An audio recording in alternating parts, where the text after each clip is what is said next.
Oh,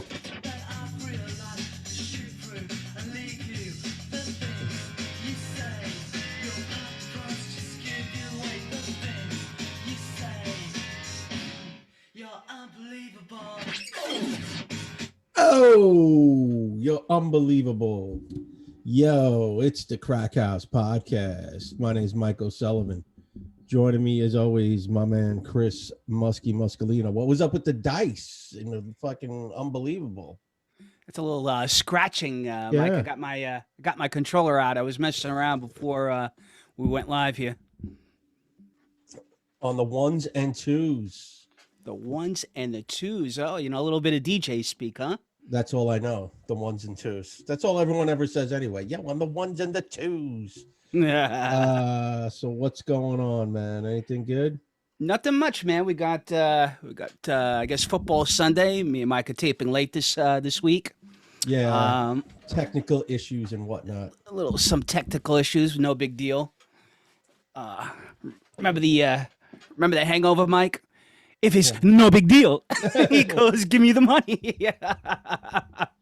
I think we talked about that once before about the about like the outtakes like on YouTube and stuff. Have you ever checked that out? Like the Ken Chow, the Leslie Chow, Ken Jeong outtakes from The Hangover? What do they just have? Like they just let him roll, I guess, right? I mean, most of those movies are like that. But that guy, who's the guy that directed all those? Todd Phillips. He's big into he has all those comedians on in those movies and he just like lets them roll pretty much. Dude, he's beyond hysterical, bro. He's just so funny. Like he just like says the most unpolitically correct shit that you can ever like if I even uttered half the shit that he said, you'd have me in a box somewhere, it's just, but it's hysterical coming out of his mouth, man. He's one of my favorites, man. He really is. I mean, that's one of those, you could put it up there like iconic kind of like movie characters. Like that guy because that guy really came out of nowhere. He was in like a few little things here and there. The guy's a doctor, for God's sakes. He's a smart dude. And very fun. I think he won. There was some type of competition, like World's Funniest Doctor or America's Funniest Doctor. Mm-hmm. And I think he came in like second place. I don't even think he won, but his career just took off from that. He was on one of those shows like The View or Ellen or Dr. Oz, one of those shows where they had some competition like that. He came in like first or second place, I forget, and then his career just took off. Yeah, he's a really funny dude, man. I think in terms of like modern classics, like we're always talking about the shit that we grew up with, like in the 70s and the 80s, like Animal House and the Blues Brothers and all that stuff. And, I mean, there's been great comedy flicks over the last 50 plus years. But in terms of like modern classics in the 21st century, I think Hangover is probably, it's up there, man. It's up there in terms of like best comedies of the last 25 years, right? Yeah. I remember, well, I don't remember much of it, but there was a crew of us that saw Hangover 2. And those of you watching know who you are. And I think that might have been one of the funniest nights I ever had going to the movies. I'll just leave it I'm going to leave that story at that. But it was a very funny night. I'm just trying to think of crazy movie experiences that I've had. Like most of the stuff that I remember was like, when we were kids with your parents, with your dad and my dad, RKO Keats, which we've touched on. In modern day, man, I don't know if like there's been like a time where I've sat in a theater and like laughed my ass off. I'm just trying to think, nothing comes to mind. Nothing really comes to mind. In terms of comedies, like I haven't really gone to theaters, movie theaters in the last 30 years and watched comedies. It's more been like, big production, like Avenger movies or, Star Wars movies, etc. I think we were talking about this off air. Like, have you checked out the Eternals? As far as... Oh, no. We were talking about this. The Eternals just came out. This is the latest Marvel movie. Oh, excuse me. Like, here's my thing too now.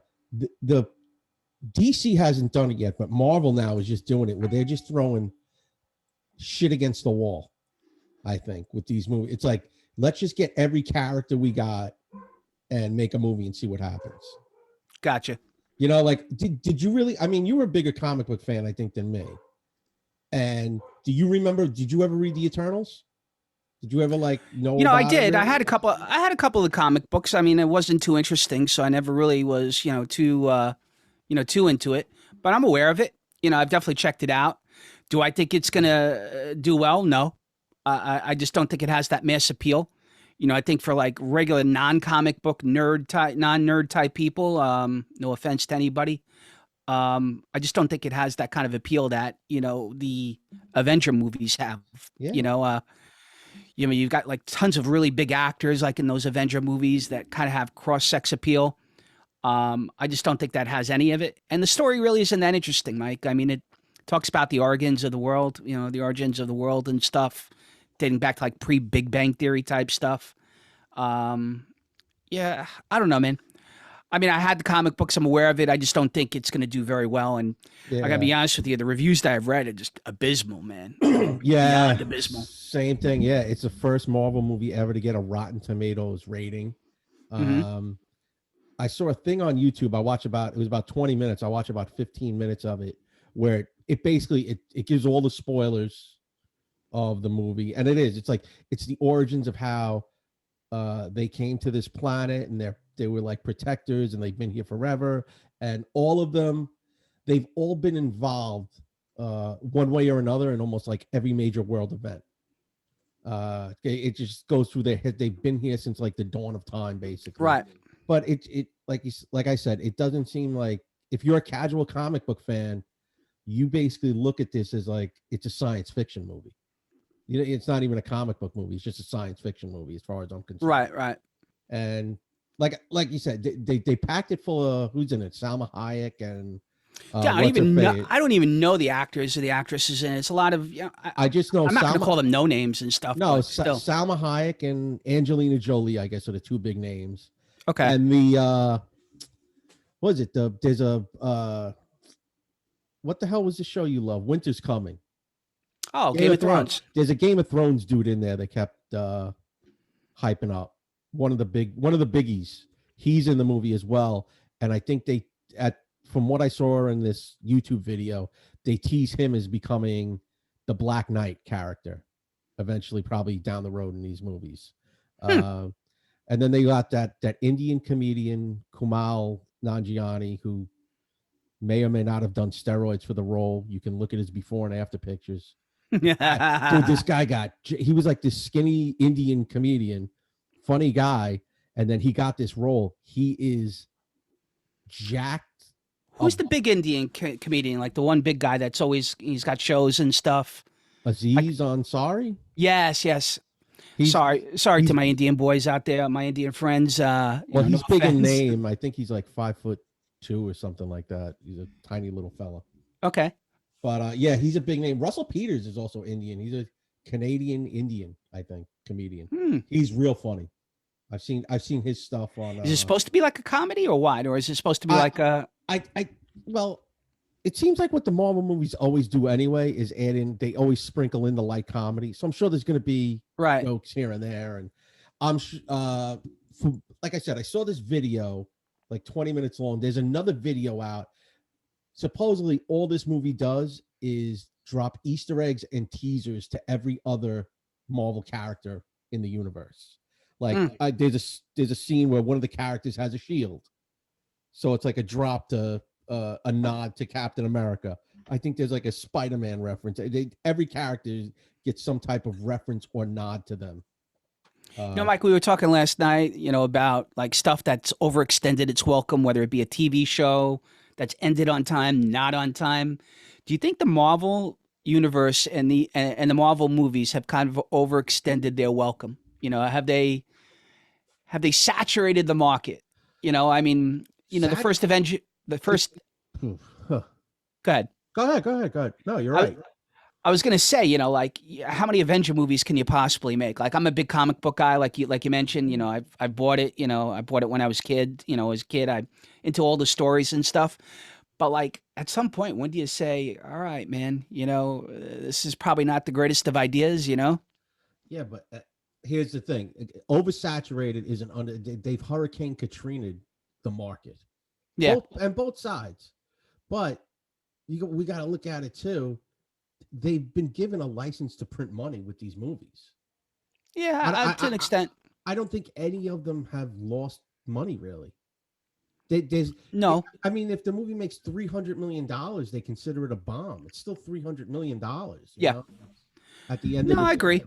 I agree. I just think at some point, it's the law of diminishing returns. I mean, me and Mike were talking about, TV shows that, ended just on time, like Seinfeld, and some that may have, lasted a little bit too long, like Sons of Anarchy, who Pani passed away, I guess, the last couple days. yeah, great character, great character. Mike's got a great point. At some point in time, you kind of kill like the plot line. How many times can the motorcycle gang, get out of trouble, and avoid the cops? And at some point, it goes too long. Yeah, Other shows I think have done it right, like The Sopranos. I think even Sopranos went a little too long. Okay, Yeah, you can make an argument. You can make an argument. there was a lot of times Tony was right on the verge. He was going to jail, and somebody disappeared or something just happened, and it turned the tables for him. So I I think they're all great shows, but like I said, when you're making that much money and you got that much pressure on you to keep producing these shows to make money for people, you're gonna start to turn out garbage after a while. You know? Right. I mean, speaking of which, I watched the first two episodes of season 11 of Curb Your Enthusiasm, and look, I love Seinfeld. I think you made a great point when we were talking. I think that Seinfeld was probably one of the shows that ended just on target. Yeah. Where a show like Friends maybe didn't. I watched the first two episodes, Mike. They're moderately funny. Like, I like Larry David. I think he's a funny dude. I'm kind of torn, as far as, whether or not, it would be Curb or Seinfeld for me. I like both equally, but I gotta be honest with you. I think that this last season or two with Curb, it goes into that, slot where I think it kind of may have extended its welcome. He's like Fonzie now, man. He's jumping the shark, and Another show, right? I did. I caught the first two episodes myself. I was like, okay. It had a couple of funny bits here and there. The Albert Brooks thing I thought was real good. I think too, from what I read, like the whole Albert Brooks episode kind of deals with COVID a little. As you like hoarding. Yeah, a little bit. Yeah, right. I think that might be their only reference to COVID in the whole series this year. Because I saw one interview where they said they're really not going to get into it. They said there's like kind of like one episode that deals with it, and that's it. But listen, I think he's gotten very political. I mean, as has most of Hollywood. I know he got into it, I guess, with one of Trump's lawyers a couple of months ago.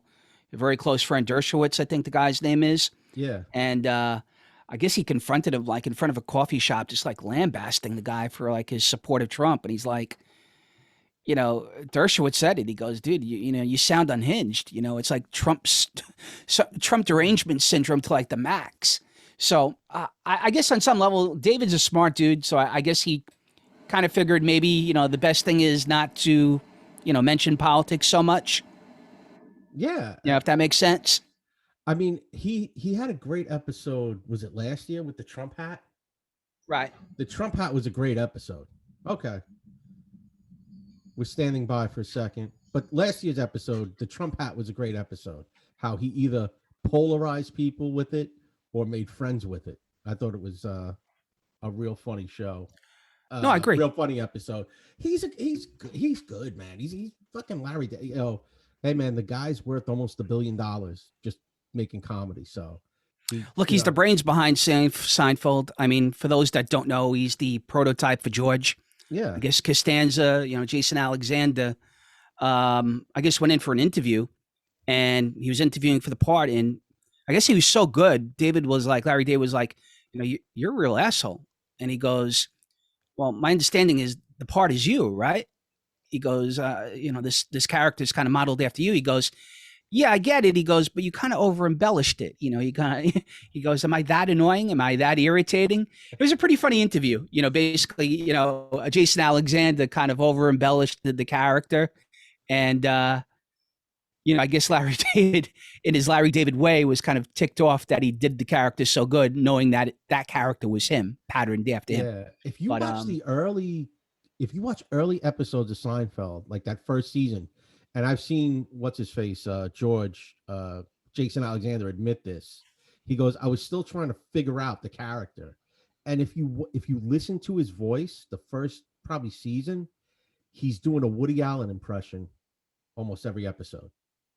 He's got that, oh geez, what's going on? If you listen, I get that. And he actually admitted it. He goes, yeah, I was kind of doing Woody Allen because I didn't know where I was going with this. And I would talk to Larry about the character. And he goes, I was just trying to do my own thing. I think he was talking about it on like an old Stern episode. And then he got into the woman that played his fiance, Susan. Oh, he died with the mail. Yeah, but we found this out like years later after the show ended. He did not like her in real life. Supposedly, she rubbed almost the entire cast the wrong way. The wrong way.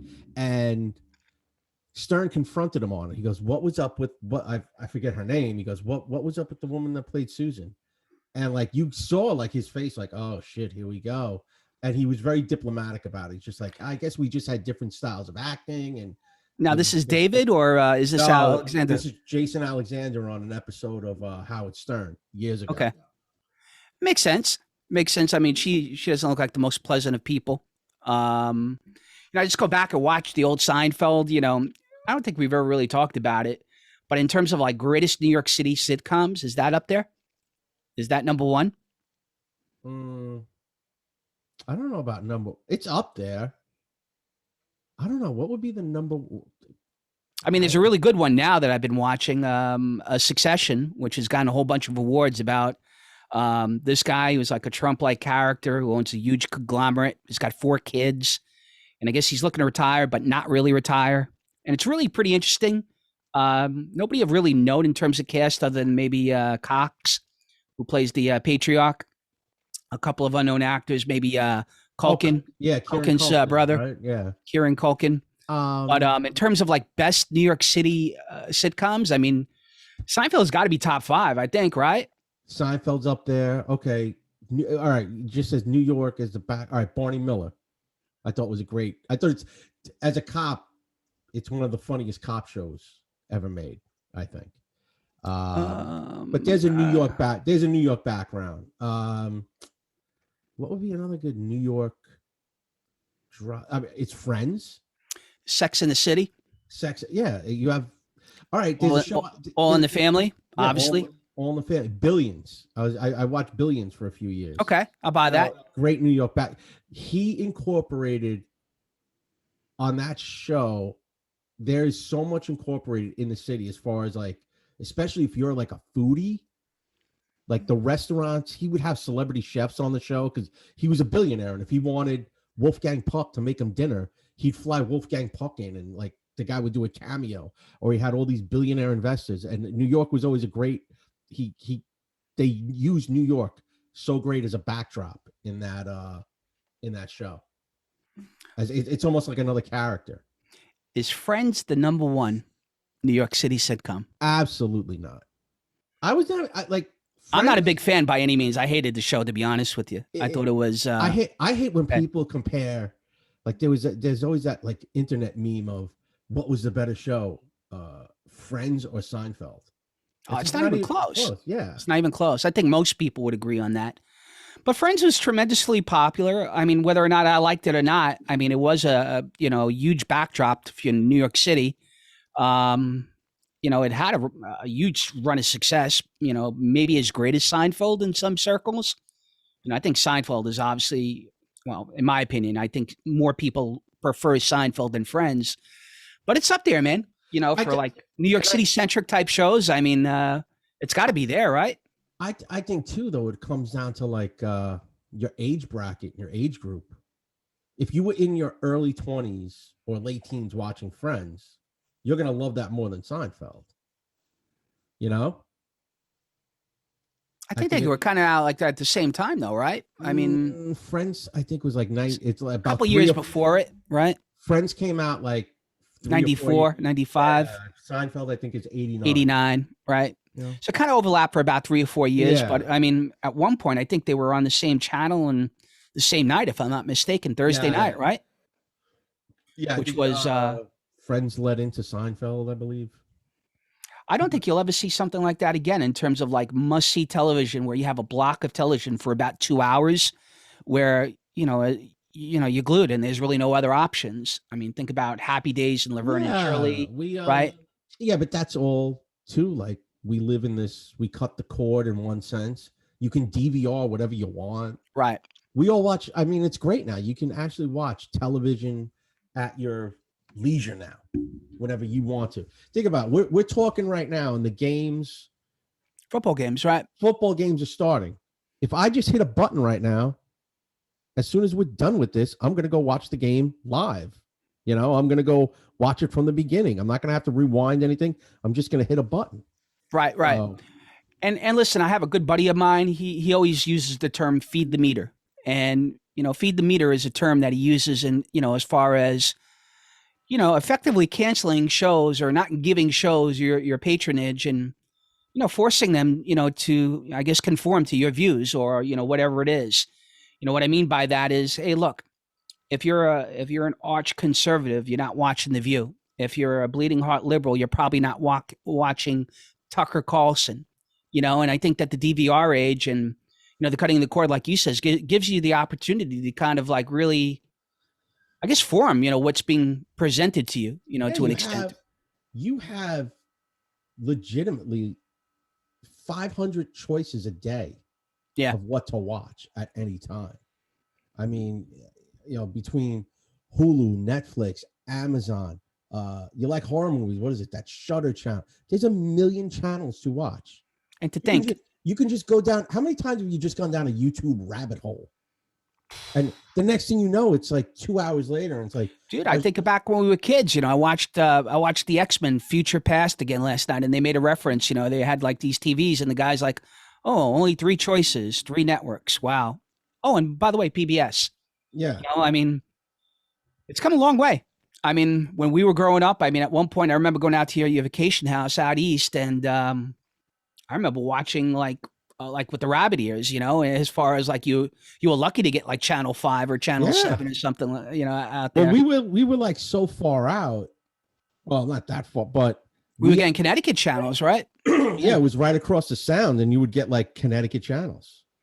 I remember watching, I guess, the Mets Red Sox. No, it was the Mets Astros, or it was the Red Sox, I guess, Angel series, the division series in '86. I remember we were at your house that year, and we were like on some sort of wacky channel, Connecticut broadcast channel. Yeah. We were watching the broadcast from like the Red Sox point of view. Yeah, if that made sense. But that's come a long way, man. Just going back into the political spectrum for a second, our buddy Manny up 500 and somewhat votes. Manny's an Eagle Scout from Troop 70, running for District 16 in the Suffolk County Legislature. He's got about 500 votes up. There's about 800 mail-in ballots uncounted. Manny's a great guy. He's a lawyer. He's a friend of Brian's, Michael's brother's Kevin. Really, really solid guy, family guy. He's got a lot of children, very religious guy. Hope he wins. He's running on a lot of things that I support. He's not exactly in my district, Mike, but I hope he pulls it out. Yeah. Manny, next stop. The White House, Manolio. Then Chris and I will be untouchable. We will be friends in high places, folks. I will be above the law. Above the law. Steven Seagal, right? But yeah. Big Earn from Kingpin. I'm above the law. I'm finally above the law. Is that the one where he was screaming throughout the entire movie? Who killed Bobby Lupo? Anybody who know did Bobby Lupo? Anybody know where Richie is? That's just no. Yeah, that's Out for Justice. No, Out for Justice.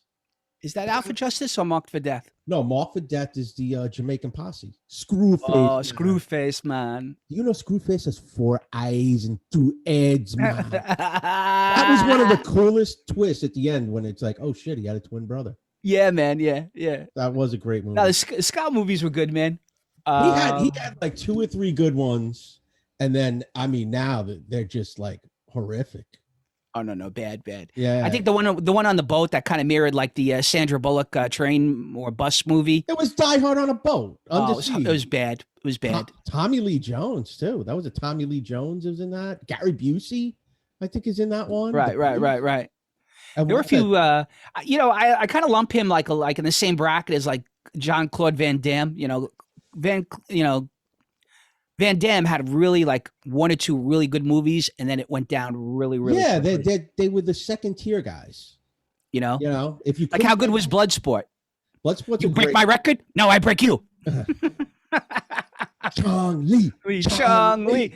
Dude, he's great, man. Like he was for those that don't know, Chung Lee is this actor. Bolo Young. yeah. Young. And he was in Enter the Dragon, dude, in like 1972. Dude, all those like him, Jackie Chan, I think, is in Enter the Dragon as well as like an extra. Okay, makes sense. Like all of those dudes. Who's the other guy? The big fat dude, Sammo Hung. That he had his own TV show for a while. He's a big director, actor over there. All of those guys, like, all kind of like started out with Bruce Lee in the 70s. And, Bruce Lee became Bruce Lee. And these guys slowly just worked their careers up in Asia and then finally broke into the American markets, Dude, wildly entertaining. But then there was like a cyborg movie that John Claude made. It was just so bad. I mean, yeah, it was called Cyborg. Oh my God, so bad. I saw that with Paulie at the Astoria. I remember we went to go see it. So bad. But I tell you what, I enjoyed Time Cop, and that was a couple years later. Time Cop was a good movie. I want to say Cyborg. I saw something about it. It was so bad. It was like the way it was produced. It was supposed to be another movie, and they actually spliced scenes from other movies. There's something on YouTube. If you look up Cyborg, there's some whole weird story behind it about how it was made, and they made a sequel with, before she got real huge, Angelina Jolie. There's a Cyborg really? 2 out. Yeah, it's like right before she got super famous. I think she's the Cyborg too. So bad, bro. So bad. Yeah. You know what I was watching last night? On a different note, I was watching the. I don't know if you had a chance. Who Shot the Sheriff? The Bob Marley documentary. No, I didn't see it. Have you checked it out?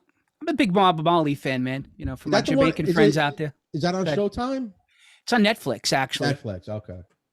And basically, it just gets into like the backdrop of Marley and how influential he was in Jamaica, and I guess how potentially the CIA might have been involved in an attempted assassination of him, to kind of suppress him because they were afraid at some point that, I guess in the 70s, Jamaica was completely out of control, in terms of like, there was a lot of shit going on there. My buddies who who are Jamaican, who I'm really, really friendly with, probably could tell you more, but I guess the U.S. was, kind of concerned that Jamaica was going to become another Cuba. And the Rastafarian religion and Mali, I guess they were singing and, saying a lot of revolutionary type shit. And I guess the theory goes that the CIA, in order to suppress the movement, I guess there was a major election back in the day, like in 76 or 77, where, the socialist candidate was really getting a lot of steam.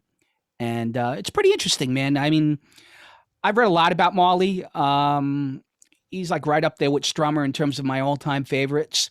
It's just a shame how he died. Like if you ever watch documentaries on the guy's life, I guess the Rastafarian religion has, very specific ways on how to handle, like, I guess, medical illnesses and stuff.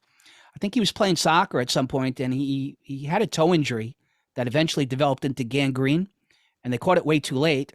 They tried to amputate the foot, and I guess eventually he passed away because it spread to the rest of his body.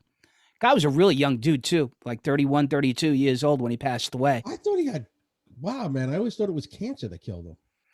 It was kind of like a mix of both, but it was like more the gangrene, the gangrene, Wow, I didn't know that. They just they let it spread, and I guess, when they could have caught it, he kind of treated it like in a way like maybe a Scientologist would in their religion, Yeah, what's the other? Oh, who's the other one?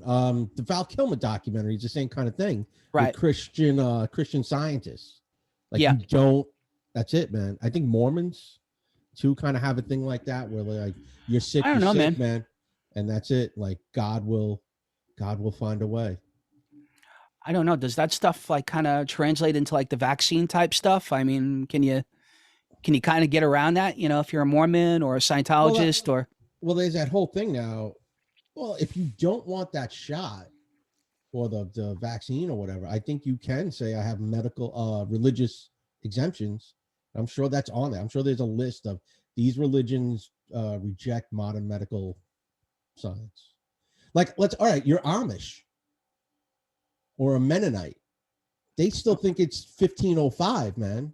They don't know what a vaccine is. the only thing I know about the Amish is Witness with Harrison Ford, with Kelly McGillis back in '85 when he plays the detective and he kind of goes undercover in an Amish society. And I guess he's hiding away from like corrupt cops. Danny Glover. That he was working with. What? Danny Glover is the corrupt cop. Oh, right. That's like a young pre-lethal weapon, Danny Glover. And I think the police chief or the captain in Beverly Hills Cop is in there too. Oh, Ronnie Cox. Yeah. Bogomil? Isn't Bogomil. he Bogomil? Dude, he had a good career. He was a dude. That dude was in what the fuck? The Banjo Rape movie, Deliverance. Oh, remember he's the first one to die. Ooh, he gets killed. Now that movie bothers me, man. Especially when I go down to see my relatives in the Carolinas. Like you go through like some of those areas, dude. It's messed up, man. Like usually I take like I-81 down to like Charlotte, or I cross and go down 87. If you go down 87. You kind of go through like West Virginia, and I never forget, man, we were driving. Look, it's like you're in a freaking different country, man. Besides like the Civil War stuff that's up there still. You know, I remember driving and there's like mountains and shit. And my wife's like, oh, look, there's a cross up on that mountain. And I'm like, that's not what you think. That's a KKK cross. That's no good, man. You know, it's like huge. It's like on the side of this mountain as you're driving down West Virginia. Dude, it's like, I don't know if you've ever traveled by car, you know, outside maybe the Scouts, you know, to the south and shit. I go to Virginia every year, man. If you go down I-95, you're not going to see that stuff. No, but if you go the other way, if you cut across Pennsylvania, that's go down into dude, you see a lot of funky stuff, man. A lot of billboards that saying Jesus will save your life, and and then there's a lot of crosses. Oh, dude, I just looked up the movie Witness. Yep. You know who's in that movie? He's Viggo Mortensen. Oh, okay. Lord of the Rings. He plays Moses Hockeleitner. He plays one of the Amish guys, actually. I think. He's the guy. He's the tough Amish guy. Yeah, is he the one in love with like Kelly McGillis? I think so. Okay. It was a good movie, man. But yeah, like you said, like when you go down, driving down those back roads. There are times, man, you're like, ooh, dude, I'm not in New York City anymore, man. No way, man. I mean, I remember getting out in West Virginia, and I shaved my head many, many, many years ago. I got out at this rural gas station that reminded me of something when we were in the Boy Scouts and stuff. And I have no hat on, and I'm wearing sunglasses. And this other dude, they must have been neo-Nazis, Mike. But they're looking at me. My family's in the car. And they nod at me and I'm thinking to myself, dude, I'm not with you, but I'm going to nod back because I don't want any freaking problems here. There's outside this gas station, there's really nothing for like 50 miles and I don't need to be shanked or, whatever. So I just nodded back. I got in the car and Audra's like, what was that about? I go, those guys got to be Nazis, bro. They got the shaved heads. They got like the whole gear and stuff. And they looked at me and they're looking, well, maybe he's a little bit dark, but I guess he can pass for one of us. Did they call you brother? Hey, brother. Hey, brother. How are you, brother? Dude, it's like a different world, man, when you travel down there. It really is. Dude, I'll tell you a weird story. When I was in California, I have a shamrock tattoo on my calf. Okay. Right?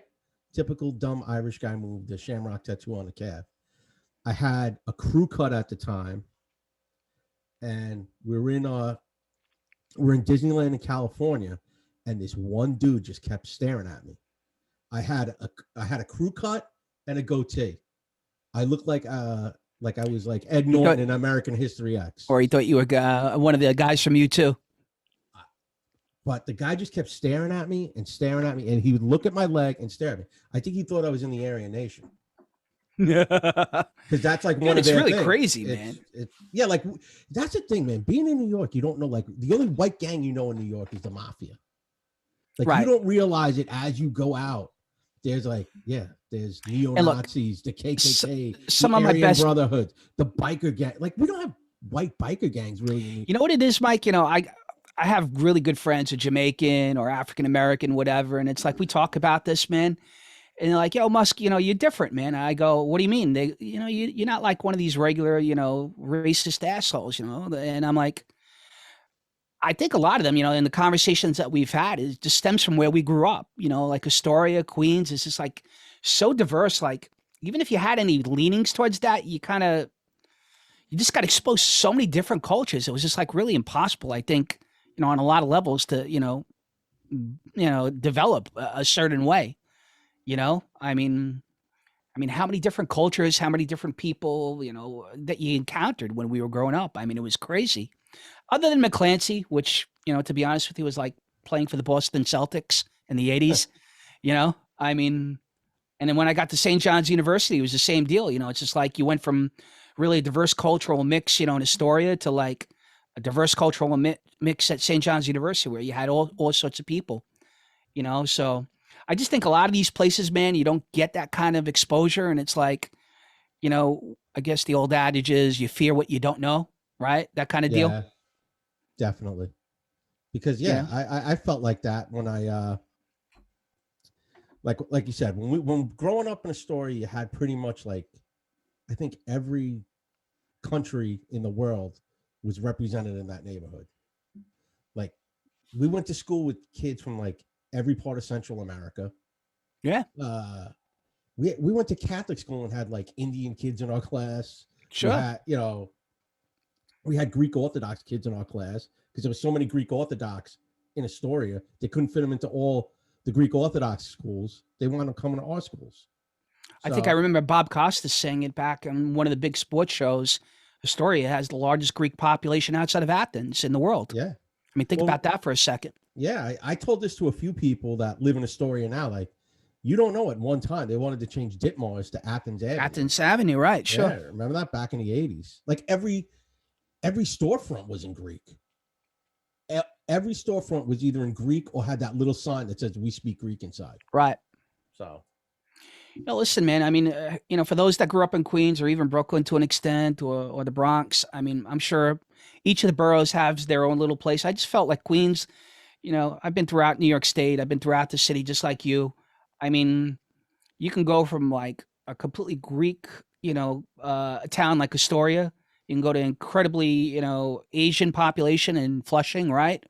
Yeah. Where it's the same deal. You're walking down Main Street and you got stuff in Chinese and whatever, Korean, it just doesn't faze you. It's like, yeah, you're just used to it. You grew up. You're just used to it. You grew up with it, But I think, for someone down south or like in the Midwest, I mean, that must be like, what, where the F am I?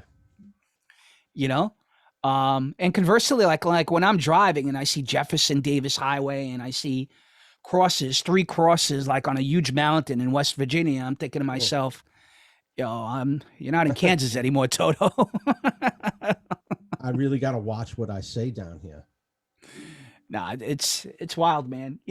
Even Texas, like I've been to Texas a couple of times. You don't get that down in Texas. Texas is like, it's like almost like a different version of New York, except with a cowboy twist, if that makes sense. The food's good. The people are fast paced. But I think let me ask you this. Where have you gone in Texas? Where have you been? All the major cities. I've been to Houston, San Antonio, Dallas, Austin. Okay. I wonder what it's like if you drive an hour outside those cities. You know what I'm saying? Houston reminded me of Brooklyn. It reminded me of Brooklyn, and it reminded me of like Manhattan, like lower Manhattan. Yeah. And I can tell you, if you go to some of the suburbs, I think the suburbs of Houston aren't bad. I think like if you go to the suburbs of San Antonio, it's not great, whereas the city's beautiful. But no. What I mean about that is most I think most major metropolitan cities, you're going to get a very diverse mix.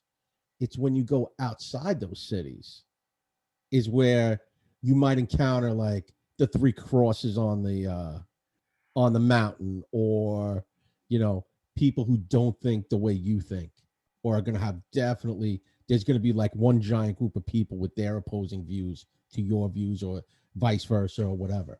You I know didn't what I'm get that in. saying? I didn't get that in Texas. I really didn't, Mike. The only place that I think where you may kind of get that, and not so much burning crosses or any of that crap, but Austin. Austin's really a diverse place. Well, that's like the village. My brother Brian just got back from there, and he said Great town, man. I mean, if he's you're looking to hang out, I mean, that's what he said. He said he loved it, but he just said there's a zillion homeless people down there now. there's a lot That's of all. homeless, a lot of drugs. I mean, I think we talked about this off air, maybe last night, about heroin. You know, look, I went there with the company that I worked for maybe 3 or 4 years ago, maybe longer, right? And great nightlife, probably right up there with anything that I've been to. You know, New York City, New Orleans, Nashville.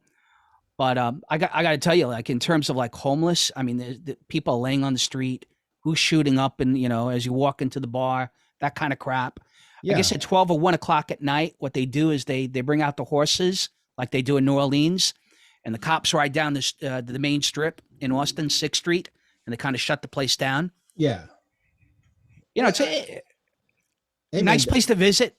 To live, yeah, no, no. Um, I think places like San Antonio, I think they've got a very high military presence.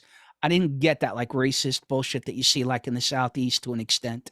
Um, as far as Dallas, Dallas to me was a very small city. yes, Reminded me yeah, reminded me a lot of Long Island, to be honest with you. yeah. It's a lot of driving to get everywhere, or everything's just Right. in one spot. I remember going there years ago for a game, and just walking around. Everything was in like one spot. That was it. You got, you know, we got dropped off. We were in one spot. That was it. And you know, any bar you wanted to go to, any club you wanted to go to, everything was just right there. Right there, right. Yeah, I mean, even it was even more spread out than Los Angeles. I mean, Los Angeles has got parts where yeah. You gotta. you Los know you got Angeles to is a car city. Yeah, you know, yeah. you need a car to live in LA.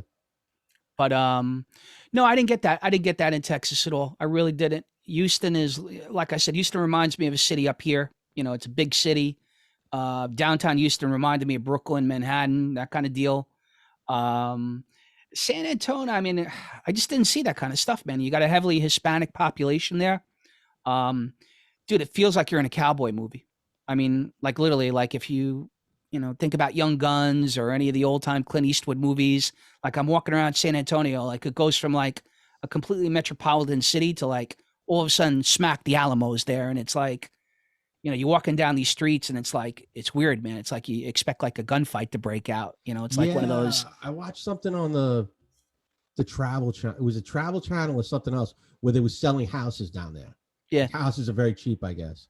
And they Yep. were showing some of these streets. There's like, it's like tumbleweeds. It Dude, it's looks like, crazy, man. Yeah. yeah, it looks like an old west kind of town, or like these buildings are from like the 1920s and haven't been updated at all. Right. So yeah, it's great. I mean, just the real estate in general, man. When you go outside New York, you can't believe what What you you can, get. yeah, what you get for your money. Like, But here's the deal, man. Like, you're not going to see the appreciation that you do in New York. I mean, look, especially on Long Island, which encompasses Queens and Brooklyn, like my wife likes to say, you're living on an island and the land is, you know, finite. You know, so at some point in time, it's simple supply and demand. You know, people move out of New York because it's just too damn expensive, the cost of living. I get it. But in terms of like, you know, the way that your father or my grandfather, your grandfather made out in real estate, you just in most areas in this country, no matter how cheap you can buy, you're probably not going to see that kind of appreciation.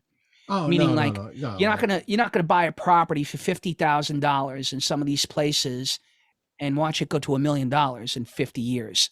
You know, it's just not happening. It You, all, yeah. You have to get very lucky with that. You you have to get do. very, you have to get very lucky where like you know, hey Chris, man, let's go half on 10 acres in Wisconsin, and we just buy it and just sit on it, and then Google all of a sudden says we're gonna build a giant warehouse in Wisconsin. We're going to I build think our offices there, and we own that land. And they say, here's $1 million. I think places where, it's That's it. comparable to New York in terms of real estate, as far as at least, maybe speculation would be parts of California, parts of Yeah. Florida, which is very cyclical, right? Um, but I just, I've been throughout the country, Mike, for the most part. I mean, there's some places I haven't been to Chicago, actually. That's one of the few places I haven't gone to. But, in terms of real estate, I've spoken to people who live in different areas. I got a good buddy of mine who lives in Indiana, married a woman whose family's very big into real estate up in Syracuse. He does well in Indiana, but I mean, the amount of money that he makes is probably pales in comparison, at least percentage wise, to what he would do if he had the wherewithal to buy in New York, at least parts of New York, I should say. Same thing with the Southeast. My relatives have been in Charlotte, North Carolina for the last 20 plus years. You could buy a house super cheap in Charlotte. It's a beautiful city. I mean, it's not really my cup of tea, but it's a nice place.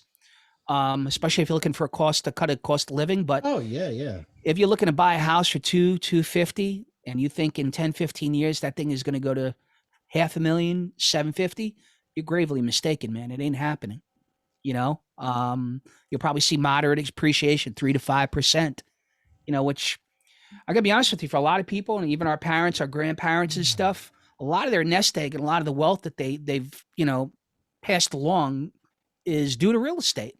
It's not even stocks and bonds where a lot of wealth is created as well. But, for people that don't come from money, I would tell you that real estate, even more so than stocks and bonds, is just the way to go.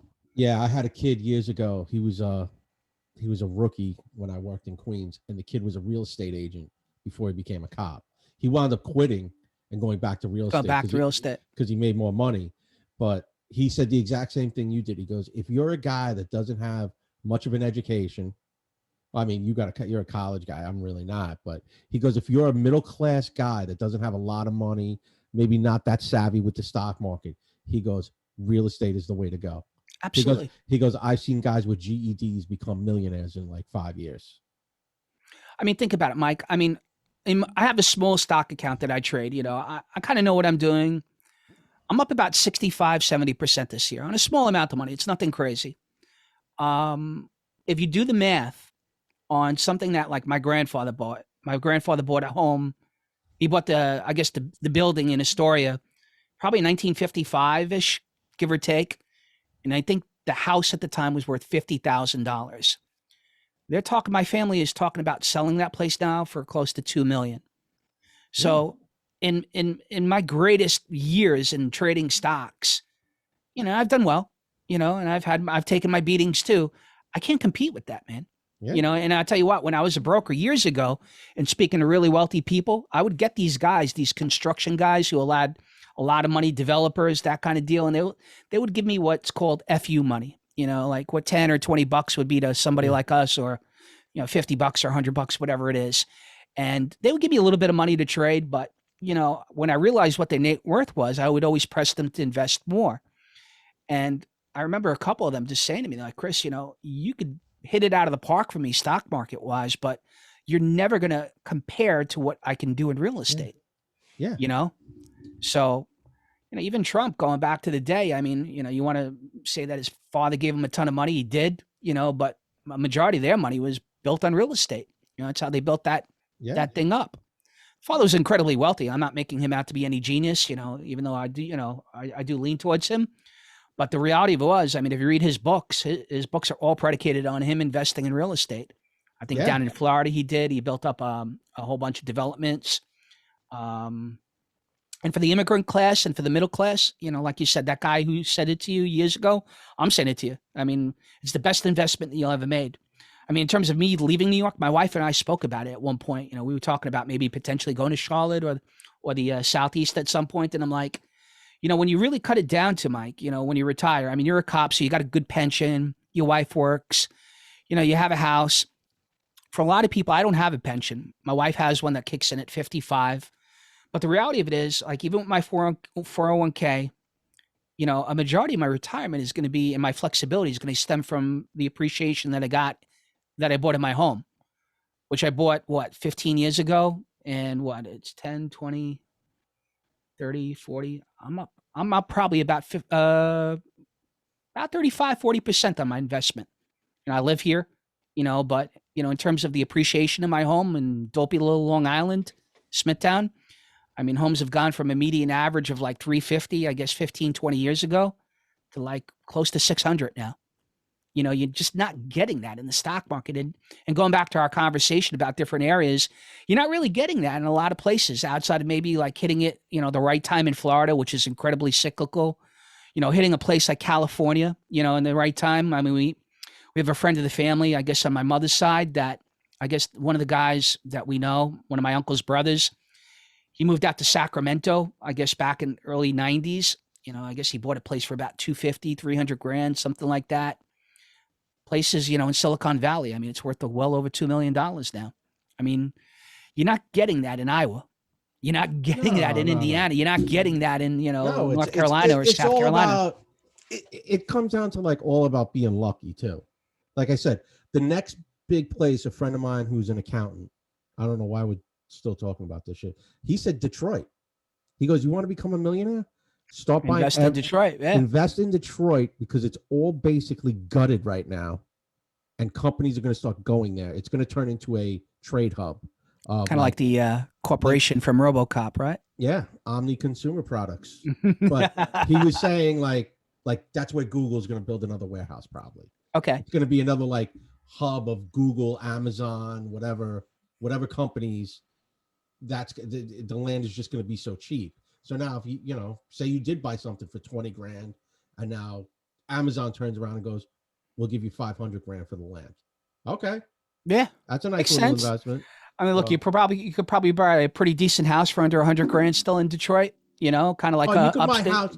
I know a guy that was looking into flipping, and I think he bought one house for like $9,000. Yeah. But it's a shell of a house. Right. And I think there's all those things with like flipping houses and just buying these shells. I noticed too, there's a lot of like little caveats when you sign the paperwork.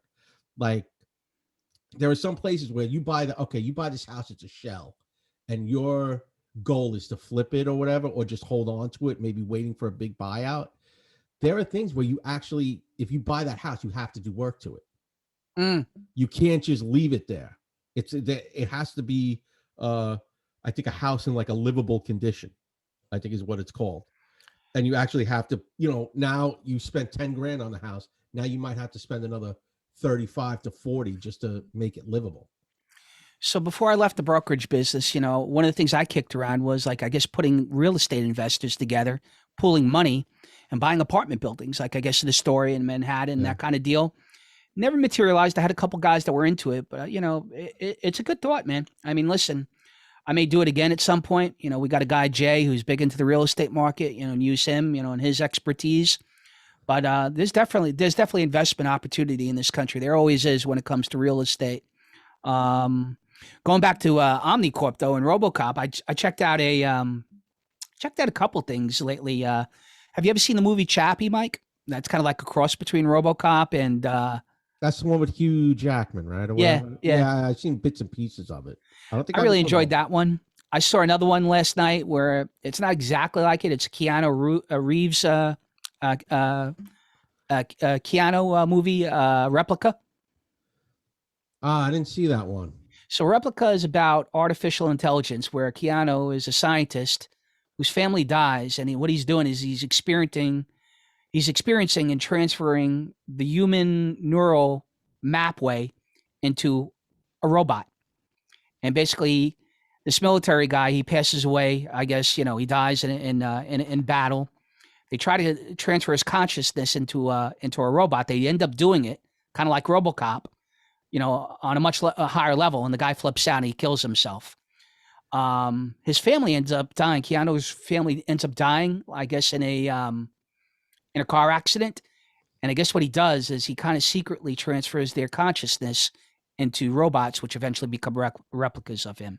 And it's pretty interesting. I mean, there's another one that's coming out, or I think Brian, I think you mentioned Finch with Tom Hanks. Yeah, I think it's out already. He saw it. He said it was pretty good, right? Yeah. I actually saw The Movies That Made Us. They had a really good thing about RoboCop too. I think we talked about that at one point. That was a really good movie. Yeah, the original. Yeah, it was supposed to be. What was it? It's supposed to be X rating at one point. It was super violent. And again, one of those movies that maybe didn't deserve a sequel. Maybe stayed a little bit Yeah, too yeah. long, right? Kind of like Well, they really made that a franchise in a sense of what was it? It was three. Well, you had the three original movies. right. They rebooted it about 5 years ago, and then I think there was a couple of TV movies and a series and a Okay. cartoon. Yeah, Makes sense. I don't know how it became a cartoon because the movies were just so Brutal. violent and over the top. Right. No, I agree. I just think some movies and some shows, like besides ending, you should leave well enough alone. Like I think the best one that didn't make a sequel was Point Break. I think that movie ended on such a good note. They Yeah, talked about a sequel, but I mean, realistically, I mean, if you made a sequel, it kind of destroys the ending to an extent. It's like one of those Sopranos type ending. Did the I, guy? mm, you're absolutely right, and I'll play devil's advocate.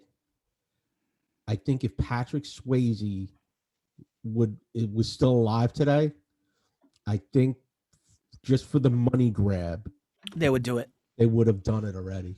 And I think because think about think about Keanu's career. He had some bombs in like the early. Besides, once the Matrix was done, the movies he did after that, a bunch of them were like bombs.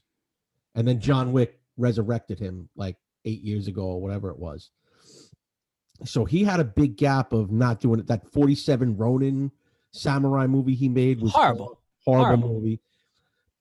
He had a bunch of bombs.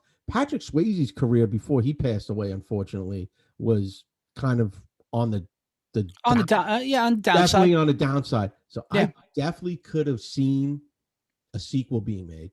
Like there was a sequel. Did you know there was a sequel to Backdraft? It was No, not at all. It was on Netflix. I think the only original character that came back for it was Billy Baldwin. Oof. I gave the movie 10 minutes. It was absolutely horrible. We talked about this last night, as far as like there's a David Chase interview right now out there that kind of confirms that Tony got killed, and you mentioned it, if Gandolfini was alive, I think, part of the reason why that he did it. Number one, he said in the interview, he goes, listen, people rooted for this guy for 7 years. He goes, I found it wildly offensive that they wanted to see this guy's brains blown out in front of his family and his head down in a plate of linguine. He goes, but I also think what you said is there's an element too, in the sense that if Gandolfini was alive, and like you see with this current movie, I mean, there's money to be made, there's money to be made in revisiting the character. And if he's dead, you can't really you have a whole storyline that's kind of cut off. And the same deal with Point Break, it's up there in the air. Did he swim out and go into the biggest wave in 100 years or 50 years, whatever it was, and die? Or did he get away? And I don't know, to me, part of the allure of the movie is the ending, which is phenomenal. It's one of the best endings, that I've thought of. It just goes back to the original conversation, Mike, that we had as far as overstaying your welcome, whether it be TV show, movie, etc. Even politics, I mean, we talk about it a lot on the show. I mean, there's politicians that probably stay a little bit too long, whether they're a congressman or a president. You have term limits, obviously, in some cases, but I think sometimes these people's personalities, on either side of the spectrum is gratings for people. I think some more than others. And I think their shelf life is, much shorter than others, in some cases longer. But what do you think of this Aaron Rodgers thing, as far as... I just read a great quote from him. Okay. Right before we start, he goes, basically, he said, I don't give a shit about CNN. I don't give a shit about Fox. I don't give a shit about politics. I don't care how he goes. The right is going to hold me up as this poster child of defying the government. And he goes, the left is going to vilify me. And he goes, I don't give a shit about either one of them. I'm not into politics. I do me. Do I think he was right in what he did in lying? Absolutely not. And I do think he should be punished for it, though. That's how I feel about the guy. And listen, I read the same quote, and listen, I think I kind of fall in that boat. I think you do. I think a lot of the audience that we may be listening to are in the same boat. They try to they have their political leanings, but on some level, you try to do you right. The one thing I don't like about him He's a very arrogant guy. Number one. Number two, he's a very smug guy. Number three, when it comes to stuff like that, I just think there's a tremendous hypocrisy that goes on with the NFL in the sense that, you're crucifying some of the lesser known players for not getting vaccinated, like up in Buffalo with Cole Beasley. Yet here you got this guy lying the fact that he got vaccinated. And then he kind of tries to backtrack it in terms of like, well, I'm immunized. Well, what does that mean? Did you get the vaccine? No, you didn't, because he felt that two of them had ingredients that wouldn't react well to his body, which I understand. He didn't want to take the welfare Johnson & Johnson one that I guess Chris Rock, one of the Kevin Hart, I think, makes fun of, or Chappelle makes fun of, one of those guys. And, on the same level, I mean, he's probably going to skate, Mike. He's probably going to get better. He's going to play. Maybe he'll get a fine, but I can't see Goodell in the NFL, pulling a situation where they sit him down for 2 or 3 games. I don't know. Very weird. I know we were going to talk about the World Series too a little bit. I know we're probably pressed for time, but yeah, we're running low. But yeah, I I think if this guy Goodell wants to be tough, you definitely have to make this guy sit for a little bit. I don't think it happens. You have to. You're probably right in that sense, but he's got, then he's basically saying it's a free for all, whoever you are. He basically said to every player in the league, if Aaron Rodgers doesn't get punished for this, whether it be a massive fine or suspension of games, then why would you have then don't have a vaccine mandate? Don't have a vaccine. I got news for you. It's being appealed. It's being appealed in a lot of states right now, and I get that, but if you're a company like the NFL saying you have to have this, and this guy lied, he didn't say yes, he just lied. That's flat out lied, right? He flat out lied. So I think he needs to be punished for the lie. I don't care if he's vaccinated or not. Right. He just needs to be punished for the lie. I agree with that. I think the vaccine mandate's going to be struck down. I just read something where there was a stay put, I guess, in Texas on it. There's going to be a lot of challenges. My company's not going back to like January or February. And look, that's a company that has thousands of employees across the country. And under the mandate, they're going to have a really big problem. They're going to have a problem with their workforce in terms of, any corporation over 100 people, you got to get vaccinated or tested on a weekly basis. And for some of these private companies, it's not like the fire department. It's not like the police department, which I think FDNY is up at 80%. And I think the police department's a little bit higher in New York City. Yeah. But, those are civil service jobs, man. You don't really have a lot of, I guess, leeway when it comes to that kind of stuff when you're working for the government, whether it be state or federal. But when I'm working for a private corporation, man, it's a little bit different. And granted, I agree with you on Rodgers. I think the NFL is a private corporation, but at the end of the day, listen, follow the goddamn rules. Follow the rules that the corporation sets. Don't try to get cute. And although I do agree with some of his stuff that he said in terms of the quotes, I mean, I'm vaccinated, you're vaccinated. I just think there's a really high double standard in the NFL when it comes to stuff and other stuff that's gone down throughout the years. But whatever. And with that, I think we'll call it a show. Wrap it up, B. What plugs you got? All right, man. We got www.chrisclash.com. Holiday season coming up. We also have the corporate type stuff. If you have a corporation, small business, whatever, and you're looking for a holiday party, I'm here. Probably have about a month or two before I start to really get busy again. Check me out at www.chrisclash.com. Reach out to me on my cell phone or Facebook me.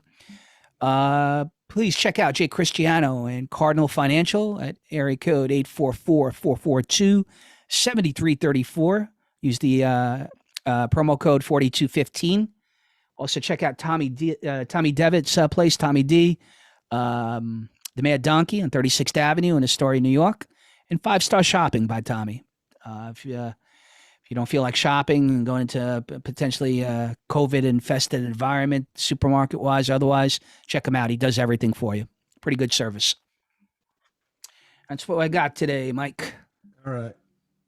I'm going to make mine quick. As always, Jack and I Can Paint on Instagram, Pat Dixon. New York City Crime Report, the podcast, and on Compound Media, the Crime Report show he does every week at 7:30. Subscribe to Compound Media. Provmatic on Twitch. Check that boob out. And sad news, Christine Berg no longer doing shows at Dylan's. Christine, big supporter of the show, big fan of her and her work. Her husband Aaron, real funny people. Check them out. She's Funny Christine on Instagram. You can always check her out for her dates and show times. We'll see you guys next week. Don't overstay your welcome, folks. Don't overstay your welcome. Have a good weekend, everybody. Thanks for tuning in. Later.